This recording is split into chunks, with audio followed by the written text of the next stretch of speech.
Hi friends, Hare Krishna, Radhe Radhe. Welcome to channel Govind Bhakt. आप सभी का हमारे इस चैनल गोविंद भक्त में बहुत बहुत स्वागत है। तो आज मैं आपको सिखाने वाला हूँ कि हम कैसे राधा कृष्ण या बाल गोपाल जी के साथ हरियाली तीज मना पाएँ। तो गाइस देखिए, जो राधा कृष्ण और बाल गोपाल जी के साथ आप हरियाली तीज बनाना चाहते हैं इस लॉकडाउन में, तो मैं आपको वो ईजी वे बताऊँगा। पर जो भी बताऊँगा आप कर पाओगे, आपको घर पे सामान मिल पाएगा। कोशिश मेरी यही रहेगी कि मैं आपको उस तरह से बताऊँ कि आप कैसे बना लें। तो सबसे पहले मैं आपको बता दूँ हरियाली तीज की डेट क्या है। तो मेनली आप लोगों ने अपने घर में चेक कर ही लिया होगा कैलेंडर्स वगैरह में, बट फिर भी मैं एक बार बता देता हूँ। तो 23 जुलाई 30 जुलाई को इस 2020 में हरियाली तीज आ रही है। ठीक है, मैंने आपको डेट भी बता दिया। तो अब मैं आपको आगे का बताता हूँ। तो गाइस देखिए, हरियाली चीज़ बनाने का महत्व क्या है आखिर। देखिए, कई लोगों का अलग अलग महत्व है। मेरे घर में देखिए, वैसे तो हरियाली चीज़ का जो फास्ट है, गौरी शंकर की दिन पूजा करी जाती है, कोई कथा भी है उसके बारे में। तो मैं आपको राधा कृष्ण के उपलक्ष्य से बता रहा हूँ कि आप कैसे उनकी सेवा कर पाएँ, तो वो मैं आपको सिखा रहा हूँ। ठीक है, तो मैं वृंदावन के हिसाब से बता देता हूँ आपको कि क्यों मनाई जाती है हरियाली तीज। कई महत्व है हरियाली तीज मनाने के, तो मैं वृंदावन के हिसाब से बताता हूँ आपको। कहा जाता है कि इस दिन राधा रानी राधा रानी तो बरसाने में झूला झूलती हैं, कन्हैया जी अपने वृंदावन में झूलते हैं। मीन्स हमारे बाकी बिहारी जी उन्हीं में ही राधा हैं, उन्हीं में कृष्ण हैं। तो वृंदावन में कहा जाता है बाकी बिहारी जी इस दिन सोने के झूले में, स्वर्ण के झूले में झूलते हैं। और भी जगह हैं जहाँ मंदिरों में भगवान जी को झूले में बैठाया जाता है और वो झूलते हैं। ठीक है, और राधा रानी भी हमारी इस दिन आती हैं मंदिर में, उनका ग्रह जो है उसको झूले में झुलाया जाता है। ठीक है, तो ये तो था वृंदावन का महत्व। इस दिन बहुत ही सुंदर वहाँ का नज़ारा होता है। अगर आप चाहें तो वहाँ जाकर के दर्शन भी कर सकते हैं, मैंने आपको बता दिया। और अब आपको पता चल जाएगा कि जब वो झूले में झूलते हैं तो आप अपने गोपाल जी को भी झुला सकते हो। गोपाल जी हों, राधा कृष्ण हो, जिस झूले में आप जन्माष्टमी पे उनको बैठाते हो, उसी झूले में आप उनको हरियाली तीज पे भी झुला सकते हो।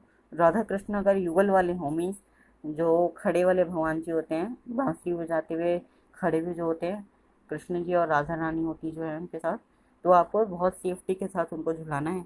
युगल सरकार जो होते हैं, क्योंकि वो खड़ी हुई पोजीशन में होते हैं और उनके गिरने के ज़्यादा चांसेस होते हैं। तो खुद सेफ्टी मेजर्स के साथ ही बैठाना, अदरवाइज़ ऐसे मत करना कि वो गिर पड़ जाएं या उनको चोट लग जाए, क्योंकि अगर हम झूले से गिरेंगे तो हमें भी दर्द होता है। तो ये देख करके बैठाइएगा। और लड्डू गोपाल जी तो इजीली बैठ जाते हैं, क्योंकि वो सिटिंग पोजीशन में होते हैं, जैसे बच्चा क्रॉलिंग करता है उस पोजीशन में होते हैं वो। ठीक है, जैसा कि हमारे घर में भी होता है, ऐसे हम छोटे होते हैं तो हम घुटने के बल चलते हैं, तो वैसे गोपाल जी भी होते हैं। और बाल राधा रानी का भी विग्रह कुछ उसी तरह का होता है। तो आप उन दोनों को, बाल राधा रानी और बाल गोपाल को, तो झूले में सेफ्टी इतनी ज़रूरी नहीं पड़ेगी आपको, लेकिन झूला बड़ा होना चाहिए अगर आपके पास राधा और कृष्ण दोनों हैं। ठीक है, कि वो दोनों इजीली बैठ जाए, उनको कम्फर्टली वो बैठ पाएँ उसमें। और डेकोरेशन आप फूलों से कर सकते हो, या जैसे अभी आपने फर्स्ट पिक देखे थे, जैसे मेरे गोपाल जी झूले में बैठे हुए थे ग्रीन पोशाक में, वो पिछली बार मैंने उसी तरह से बनाई थी हरियाली तीज। झूला सजाने की वीडियो मैंने पहले ही डाली है, मैं लिंक शेयर कर दूंगा, आप उस वीडियो को फॉलो करके भी सजा सकते हो। ठीक है, तो ये तो था झूला सजाना। और गोपाल जी को आप ग्रीन कलर की पोशाक पहना लीजिएगा। ठीक है, वृंदावन में जो बाकी बिहारी जी हैं या और भी भगवान जी हैं वृंदावन में, उनको भी ग्रीन ही पहनाया जाता है इस दिन। ठीक है, तो ये तो वस्त्र पहनाना हो गया और उनका झूला सजाना हो गया। श्रृंगार वगैरह और सामान जो लगता है सजाने में, वो मैंने आपको बता दी। ठीक है, ड्रेस जो आपको ठीक लगे ग्रीन कलर की, आप वो खरीद सकते हो, उसमें कोई बंदिश नहीं है, जैसा आपको मिल पाए। अगर नहीं मिल पा रही है ग्रीन ड्रेस लॉकडाउन में, तो जो मिल रहा है वही पहना लेना।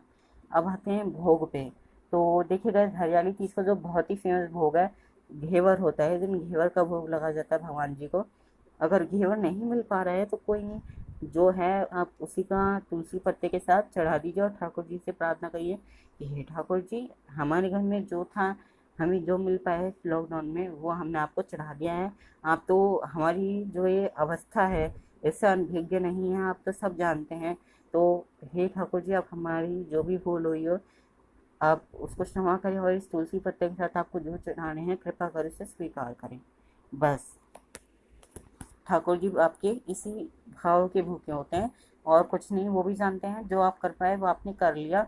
भगवान ये नहीं कहते कि अपनी जान को जोखिम डाल दो मेरे चक्कर में, तो ऐसा कुछ नहीं है। आपके पास जितना हो पा रहा है उतना करिए इस लॉकडाउन में। जब अगली बार हैदराली की जाएगी, ऐसी कोई महामारी तो हर बार तो नहीं रहेगी, बुरा वक्त आया है तो चला भी जाएगा। आप सामर्थ्य रखिए, हिम्मत रखिए, जो है उसको सामना कीजिए, उससे डरिए मत। तो जो है उसके साथ आप हरियाली तीज मनाइए, ठीक है। तो आपको मैंने भोग भी बता दिया, श्रृंगार भी बता दिया। अब आते हैं जो आप अपने साथ मतलब जो आपको चीज़ें करनी होती है हरियाली तीज पे, जो आप अपने लिए थोड़ा बहुत सामान लाते हो वो सब बताता हूँ। तो वृंदावन में जो बिहारी जी जैसे आप पहनते, काफ़ी लोग अच्छा अच्छा सजते हैं, संवरते हैं। और आप राधा रानी हैं अगर आपके यहाँ, तो आप उनके लिए मेहंदी लाइए, हरे रंग की सुंदर सुंदर चूड़ियाँ लाइए। क्योंकि कहा जाता है हरियाली चीज़ पे ग्रीन कलर की जो चूड़ियाँ होती हैं, हरे रंग की चूड़ियाँ राधा रानी को बहुत इस दिन चढ़ाई जाती हैं, तो आप चढ़ा सकते हो वो भी। या आप हरे रंग के जो उनके हाथ में कंगन पहनाएंगे, वो छोटे छोटे ग्रीन कलर गाइस। और जो वैसे तो आप चाहे तो राधा रानी का आपने ऑलरेडी श्रृंगार किया हुआ है, बट जो चाहें तो चढ़ा सकते हैं ये मेहंदी चूड़ियाँ वगैरह। जो सुहागनें पहनती हैं वो आप चढ़ाना, क्योंकि ये जो सुहागन का जो सामान होता है, जो मैरिड लेडीज़ का जो सामान होता है, ये वही चढ़ाएं तो ज़्यादा ठीक है। और जो अनमेरिड हैं वो ज़्यादा से ज़्यादा चूड़ियाँ और साथ साथ मेहंदी है वही चढ़ा सकती हैं बस। और ये मेल्स तो ये श्रृंगार ना चढ़ाएं, बाकी वो सजा सकते हैं राधा कृष्ण को, ऐसा कोई प्रॉब्लम नहीं है उसमें। बस ये सब आप चाहे तो अवॉइड भी कर सकते हो, लेकिन मैंने आपको बता दिया है अगर आप करना चाहें। क्योंकि काफ़ी लोगों की इच्छा होती है, आप खुद भी पहनते हो तो उनके लिए भी रख सकते हो। अदरवाइज़ ऐसे कोई ज़बरदस्ती नहीं कि आप श्रृंगार नहीं चढ़ाएंगे तो कोई प्रॉब्लम है इसमें। तो मर्ज़ी है, आप चढ़ा सकते हो तो ठीक है, नहीं इच्छा है तो ना चढ़ाएं। जो आपको मिल पा रहा है वो चढ़ा लीजिए। और जो चूड़ियाँ हैं आप ऐसी लाइएगा कि आप खुद भी पहन लें उसको, आप बाद में ऐसा ना लाएं कि आप खुद ना पहन पाएँ। तो आशा करता हूँ आपको मेरी ये वीडियो अच्छी लगेगी। मेरे चैनल को लाइक शेयर सब्सक्राइब कर दीजिएगा। हरे कृष्णा, राधे राधे।